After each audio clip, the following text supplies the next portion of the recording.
अस्सलाम वालेकुम। एक तरफ पाकिस्तान क्रिकेट बोर्ड ने एशियन गेम्स के लिए साइफुद्दीन फरहान को टी20 कप्तान बनाया है और दूसरी तरफ बातें ये हो रही हैं कि पाकिस्तान लॉन्ग टर्म टी20 कैप्टनसी के लिए बाबर आजम से राब्ते में है, उनसे बातचीत हुई है और कुछ सोर्सेज तो ये तक कह रहे हैं कि कंफर्म हो गया है कि बाबर आजम पाकिस्तान की टी20 कप्तान होंगे।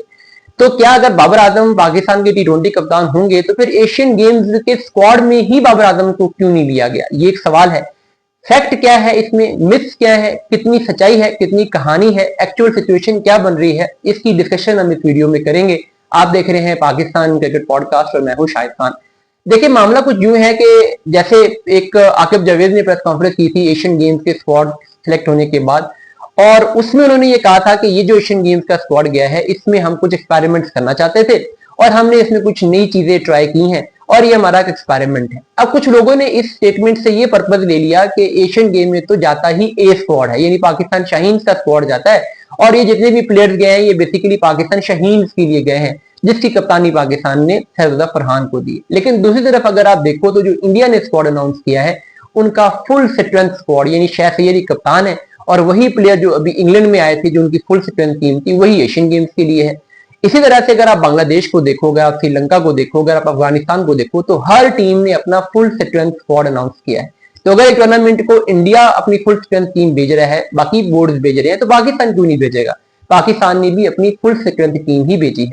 इससे पहले नो डाउट के एशियन गेम्स में ए स्क्वाड जाते थे। वजह यह थी कि जब एशियन गेम्स स्टार्ट हुई थी तो आईसीसी का कैलेंडर पहले से तय था, 5-6 साल की क्रिकेट सीरीज तय थी, तो उसमें किसी भी बोर्ड के लिए अपनी शेड्यूल सीरीज खत्म करके एशियन गेम में स्क्वाड भेजना पॉसिबल नहीं था।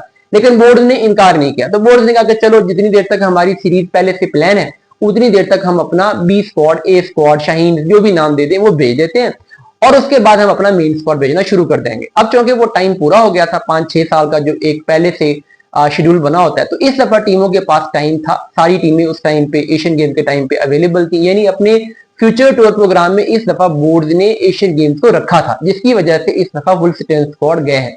अब फुल स्ट्रेंथ स्क्वाड जब गए हैं तो उसकी एक निशानी ये भी है कि माइक हैसन ने बार बार कहा, आकिब जावेद ने बार बार कहा कि हम इसमें बाबर आजम को इसलिए नहीं ले रहे हैं कि हम ये चाहते हैं कि थोड़ा तेज खेलने वाले प्लेयर हो। हमारे हेड कोच माइक हैसन जा रहे हैं जो कि पाकिस्तान के हेड कोच है, तो हेड कोच ए टीम के साथ या शाहीन के साथ तो नहीं जाएगा ना।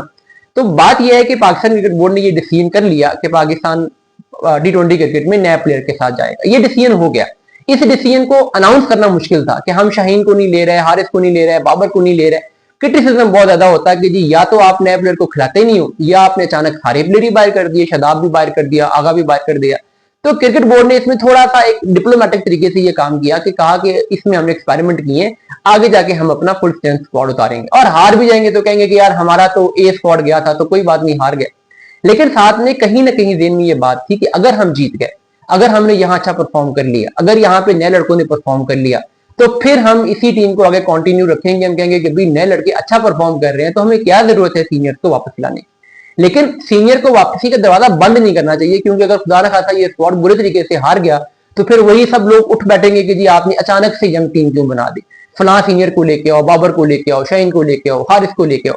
तो इस क्रिटिसिज्म को क्लोज करने के लिए बात की गई, बट जहन में यही बात थी कि यही कप्तान। अब बाबर आजम से जो बातचीत हुई है वो इस कॉन्टेक्स्ट में हुई है कि अगर फरहान फेल हो जाते हैं तो उसके एशियन गेम्स के बाद पाकिस्तान के पास इतना टाइम नहीं होना कि उस टाइम पाकिस्तान नए कप्तान के बारे में सोचे, तो एक बैकअप प्लान बना के रखते हैं कि अगर फरहान फेल होते हैं तो बाबर आजम से बातचीत की गई होगी, अब बाबर आजम को कप्तान अनाउंस कर देंगे। अब कहेंगे कि जी अब हमारी इंटरनेशनल बाकायदा सीरीज आ रही है तो हम बाबर को टी20 कप्तान बना रहे हैं, और अगर फरहान कामयाब हो गए तो फरहान चलते रहेंगे। फरहान पे भी ट्रस्ट नहीं है। ट्रस्ट इसलिए नहीं है कि फरहान बैट्समैन तो पिछले साल 2 साल के बड़े अच्छे रहे हैं, डोमेस्टिक क्रिकेट में 5-7 साल से बड़े अच्छे बैट्समैन चल रहे हैं, बट कैप्टनसी एक्सपीरियंस नहीं है। डोमेस्टिक में ऐसा नहीं है कि कैप्टनसी की ही नहीं है, कुछ मैचेस में कैप्टनसी करते रहे हैं, बिल्कुल कोरे नहीं है कैप्टनसी एक्सपीरियंस से। लेकिन एक चीज होती है कि बहुत ज्यादा कैप्टनसी की हो, वो ट्रॉफी जीती हो, कैडजम ट्रॉफी जीती हो, नेशनल टी20 कप जीता हो, इस तरह की कोई ज्यादा एक्टिविटी हमें शायद फरहान की डोमेस्टिक में नजर नहीं आती। तो एक डाउट तो पीसीबी को भी है कि पता नहीं ये कप्तानी कर पाएंगे कि नहीं, पता नहीं ये प्रेशर ले पाएंगे कि नहीं। तो इसलिए एक प्लान बी रखा जाए। तो बेसिकली इस वक्त साइफुद्दीन फरहान ही पाकिस्तान का प्लान ए है और बाबर आजम पाकिस्तान का प्लान बी है।